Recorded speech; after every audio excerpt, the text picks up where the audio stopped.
ആദ്യം ഡോക്ടർ ഫസൽ ഗഫൂർ, ഇത് തികച്ചും ഒരു പ്രാദേശികവാദമാണല്ലോ. കർണാടകത്തിൽ സ്വകാര്യ മേഖലയിൽ തൊഴിൽ സംവരണം കൊണ്ടുവരുന്നു, അത് കന്നഡികർക്ക് മാത്രമായിട്ട്.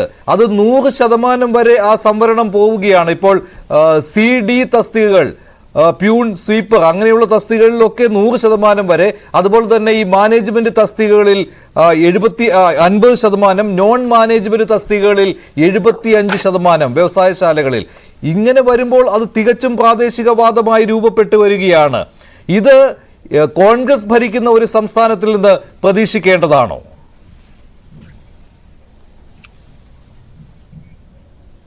യഥാർത്ഥ അത്ഭുതകരമാണ് ഈ ഒരു തീരുമാനം. പക്ഷേ ഞാനൊരു കാര്യം അതിന് ബദലായിട്ട് കൂടെ പറയാം.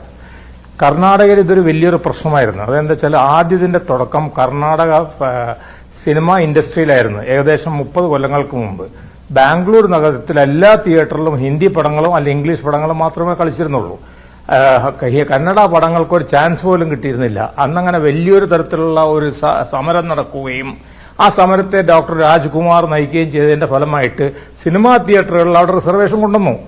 ഇന്ന തിയേറ്ററിൽ ഇത്ര ഷോ ഉണ്ടെങ്കിൽ ഒരു 2 ഷോ കർണാടക കളിക്കണം, അല്ലെങ്കിൽ ഇന്ന തിയേറ്ററുകൾ കൊല്ലത്തിൽ ഇത്ര വാരം കളിക്കണം എന്നൊക്കെ പറഞ്ഞിട്ട്. അപ്പോൾ ഇത് നമ്മൾ മനസ്സിലാക്കേണ്ട ഒരു പ്രശ്നം എന്താണെന്ന് വെച്ചാൽ ഈ പ്രശ്നം എപ്പോഴും വൻ നഗരങ്ങളിൽ ഉണ്ടായിക്കൊണ്ടിരിക്കും. ഞാൻ വേറൊരു ഉദാഹരണം പറഞ്ഞുതരാം. ഉദാഹരണം കൽക്കത്ത നഗരത്തിൽ ഇവിടെ വരെയല്ലേ ആൾക്കാർ ജോലിയില്ല എന്ന് പറഞ്ഞിട്ട്. അപ്പൊ കൽക്കത്തയിൽ ജോലി കിട്ടുന്നില്ല, അപ്പൊ കൽക്കത്തക്കാർക്ക് അവിടെ ജോലി കിട്ടുന്നില്ല. പക്ഷേ ഇഷ്ടംപോലെ ആൾക്കാർ മറ്റുള്ളവടത്തുന്നുണ്ട്. അപ്പോൾ ഈ വൻ നഗരങ്ങൾ, ഞാൻ 5-6 വൻ നഗരം, അവിടെ മാത്രമേ ഈ പ്രശ്നമുള്ളൂ. അത് ഒന്നും മദ്രാസിൽ വലിയ പ്രശ്നമില്ല, ചെന്നൈയിൽ. രണ്ടാമത് ഹൈദരാബാദിൽ അതുമാതിരി 1, 2 ബോംബെ, ഡൽഹി, കൽക്കട്ട. അതിൽ ഡൽഹി ഒരു NCR ആണ്, അതുകൊണ്ട് ഒരു സെൻട്രൽ ടെറിട്ടറി ആയതുകൊണ്ട് ആ പ്രശ്നമില്ല എന്നുള്ളത്. അപ്പൊ ഈ പ്രശ്നം ഇനിയും ഉദിക്കാൻ സാധ്യതയുള്ളതാണ്. കാരണം മണ്ണിന്റെ മക്കൾ വാദം എന്ന് പറഞ്ഞിട്ടുള്ള വാദം നമുക്കറിയാം. 60കളിലൊക്കെ 70കളിലൊക്കെ അങ്ങനെയാണ് ശിവസേന വളർന്നത്. 70 80കളിൽ ശിവസേന വളരാനുള്ള കാരണം അതാണ്. അതായത് മുംബൈ അല്ലെങ്കിൽ ബോംബെ, അന്നത്തെ ബോംബെ നഗരത്തിൽ അവിടുത്തെ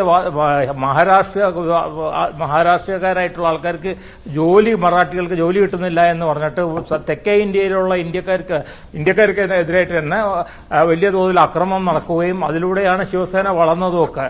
ഇപ്പൊ ശിവസേനയായിട്ട് എല്ലാവരും കോംപ്രമൈസ് ചെയ്ത്, അവിടെ BJPയും കോംപ്രമൈസ് ചെയ്ത് കോൺഗ്രസും കോംപ്രമൈസ് ചെയ്തതോടുകൂടി ആ ഒരു ഭരണത്തിൽ വന്നുകൂടെ ആ വാദമില്ലാതായി. അപ്പോൾ വളരെ ഞാൻ പറഞ്ഞ സങ്കീർണം എന്ന് പറയാനുള്ള കാരണം, അതേസമയം കേന്ദ്രത്തിന്റെ വലിയൊരു ഇൻവെസ്റ്റ്മെന്റ് ഈ നഗരങ്ങളിലുണ്ടാവും. അതേമാതിരി തന്നെ നമ്മുടെ ഇൻഡസ്ട്രി വലിയ തോതിലുള്ള ഇൻവെസ്റ്റ്മെന്റ് ഉണ്ട്. ഇപ്പൊ തന്നെ നമുക്കറിയാം കിരൺ ഷായും അതുമാതിരിയുള്ള ആൾക്കാരൊക്കെ ഇതിനെ എതിർത്തുകൊണ്ട് മുന്നോട്ട് വന്നിട്ടുണ്ട്. അവരൊരിക്കലും ഇത് സമ്മതിക്കാൻ പോകുന്നില്ല. ഇവിടെ ഈ നമ്മുടെ കേരളത്തിൽ നിന്ന് നമ്മുടെ ഇദ്ദേഹം 2020 മാൻ, മനസ്സിലായില്ല, അദ്ദേഹം തെലങ്കാനയിലോട്ട് പോയ സ്ഥിതിനെക്കാട്ടും വഷളായിരിക്കും ഈ സ്ഥിതി. പക്ഷെ എന്നാൽ കൂടി എന്റെ ഒരു അഭിപ്രായമാണ് ഇതിന്റെ ഇടയിൽ കൂടെ ഒരു ചെറിയൊരു ശതമാനം, അറ്റ്ലീസ്റ്റ് 25% നമ്മൾക്ക് കൊടുത്തേ പറ്റൂ, പ്രത്യേകിച്ച് ഗ്രേഡ് C and D കാറ്റഗറിയിലുള്ള ആൾക്കാർക്ക്. അല്ലെങ്കിൽ അവിടെ പ്രാദേശികവാദം വളരെയേറെ വളരുകയും ഇപ്പൊ അതിന് തടുത്തു നിർത്തിയത് അവിടെ ഉണ്ടായിരുന്ന BJP ഭരണമായിരുന്നു, കോൺഗ്രസ് ഭരണമായിരുന്നു എന്നുള്ളതാണ്. പക്ഷെ സിദ്ധരാമയ്യയെ സംബന്ധിച്ചിടത്തോളം അദ്ദേഹം എപ്പോഴും സംവരണത്തിന്റെ ആളാണ്. അദ്ദേഹം അഹിന്ദ എന്ന പേരിൽ പിന്നോക്ക ജാതികളുടെ സംവരണം ഉണ്ടാക്കി. ഇപ്പൊ അദ്ദേഹം സ്വകാര്യ മേഖലയിൽ സംവരണം ഉണ്ടാക്കി. അപ്പൊ അദ്ദേഹം ഒരു ചെറിയ തരത്തിലുള്ള ധ്രുവീകരണ രാഷ്ട്രീയത്തിന്റെ ആളാണ് പണ്ട് തന്നെ. അദ്ദേഹം BJPയെ നേരിടുന്നതിന് വേണ്ടി ഇത്തരത്തിലുള്ള ധ്രുവീകരണ രാഷ്ട്രീയം വേണ്ടി വരും എന്നുള്ള ആ ഒരു നീക്കം അതല്ലേ ഇപ്പോൾ സിദ്ധരാമയ്യ നടത്തുന്നത്. പക്ഷെ ഇതേ രീതിയിൽ ഒരു മണ്ണിന്റെ മക്കൾ വാദം ഗ്രൗണ്ട് ലെവലിൽ നിന്ന് അവിടെ ഉയർന്നു വന്നിട്ടില്ലല്ലോ. ഇപ്പോൾ മഹാരാഷ്ട്രയിലൊക്കെ കണ്ടതുപോലെ പ്രാദേശികമായി സംവരണം വേണം എന്ന് പറഞ്ഞുകൊണ്ട് വലിയ പ്രക്ഷോഭങ്ങൾക്ക് ഒന്നും കർണാടകം ഒരിക്കലും വേദിയായിട്ടില്ലല്ലോ. അപ്പോൾ ഇത് തികച്ചും ഒരു രാഷ്ട്രീയമായിട്ട് BJPയെ നേരിടുവാനുള്ള ഒരു തന്ത്രപരമായ നീക്കം ആ രീതിയിൽ തന്നെ കാണേണ്ടി വരില്ലേ ഇപ്പോൾ സിദ്ധരാമയ്യയുടെ ഈ ഒരു തീരുമാനത്തെ? പക്ഷെ ഇത് നടപ്പിലാക്കുവാൻ എന്തായാലും ബുദ്ധിമുട്ടാണല്ലോ.